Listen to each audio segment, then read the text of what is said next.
Imagine a world where megacorporations dictate your life, where reality blurs with the digital and every move is tracked. Sound like science fiction? Tonight, we're diving deep into the chilling societal predictions of cyberpunk. Is this just a game, or are we already living in its shadow? Get ready to question everything you thought you knew about our future. At its heart, cyberpunk isn't just a genre. It's a stark prophecy, a world of high-tech and low-life, where technological advancement has soared beyond imagination. But humanity's social fabric has frayed, leaving stark inequality, existential dread, and an alarming loss of individual autonomy. It's a reflection of our anxieties about progress, a grim mirror held up to our potential future. For decades, we consumed these stories as warnings, as entertainment. But as the 21st century accelerates, we can't help but feel the unsettling resonance of these fictional worlds bleeding into our own. The question is no longer if we'll reach cyberpunk, it's how far along are we? In cyberpunk, the true rulers aren't governments. They're the megacorporations, Arasaka, Militech, Tyrell Corporation. These monolithic entities control cities, economies, and even private armies. Their influence is absolute, their reach inescapable. Does this sound familiar? Today, our tech giants, Google, Amazon, Meta, Apple, command unprecedented power. They don't just sell products, they build the very ecosystems of our digital lives. From what news we see, to how we shop, to who we connect with, their algorithms are the invisible hand shaping our reality. We're trading convenience for a currency far more valuable, our data. The concerns are mounting: rampant data collection, the erosion of privacy, an algorithmic manipulation that influences not just what we buy, but how we think and even who we vote for.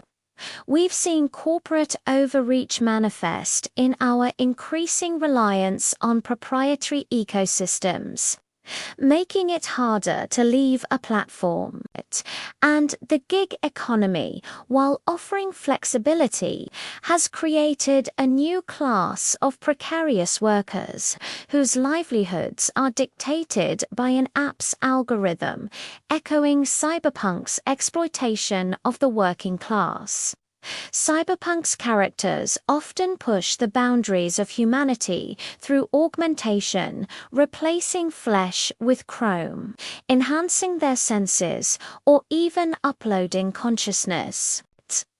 But where do we draw the line between technological enhancement and outright dependency? We're already augmenting ourselves daily, not just with wearables, but with our digital personas on social media, our reliance on AI companions, and even the extensions of our memory stored in the cloud.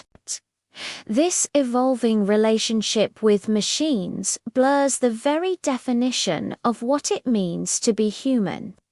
We trust our devices implicitly. We allow them into our homes, onto our bodies, and increasingly, into our minds. But with every new biometric scan, every facial recognition deployment, every smart city camera, we inch closer to the ubiquitous surveillance states depicted in cyberpunk. Our identity, our movements, our very emotions could become data points in an all-seeing system. Is this true enhancement or a sophisticated form of control? A core tenet of cyberpunk is stark societal stratification, a gleaming, technologically advanced elite living above the clouds, while the disenfranchised masses toil in the polluted, decaying streets below. Technology, rather than leveling the playing field, has become another tool for separation, widening the gap between the haves and have-nots. We see echoes of this today. The digital divide leaves billions behind, unable to access the opportunities of the modern world. Automation and AI are rapidly transforming industries, creating new wealth for some, but accelerating job obsolescence and exacerbating wealth inequality for many others. This creates a neo-underbelly, a new underclass of those whose skills are outdated, whose labor is replaced, and whose voices are marginalized in an increasingly automated society.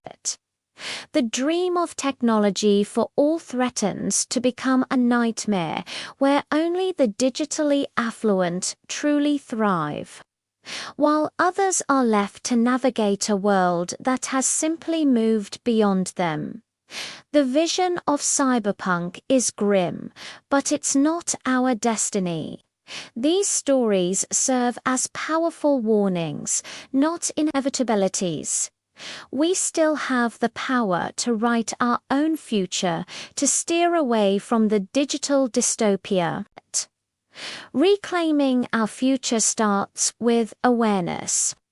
We must champion digital literacy for everyone, empowering individuals to understand and navigate the complex digital landscape. We need to advocate for stronger data privacy laws, ensuring our personal information remains our own. And critically, we must push for ethical AI development, designing technologies that serve humanity's well-being, not just corporate bottom lines or state surveillance. The future of humanity is not predetermined. It is shaped by the choices we make today. Do we allow the shadows of cyberpunk to consume us, or do we actively strive for a future where technology uplifts rather than enslaves? We must engage critically with every new technology, question its impact, and actively demand a more equitable and human-centric future. Our autonomy, our privacy, our very humanity depend on it. This conversation doesn't end here. What future do you envision? Share your thoughts, your fears, and your hopes in the comments below. Let's ignite a dialogue about building a world where technology serves us, not the other way around. If this deep dive resonated with you, smash that like button and subscribe for more explorations into our accelerating future. Thank you for questioning everything with us. We'll see you next time.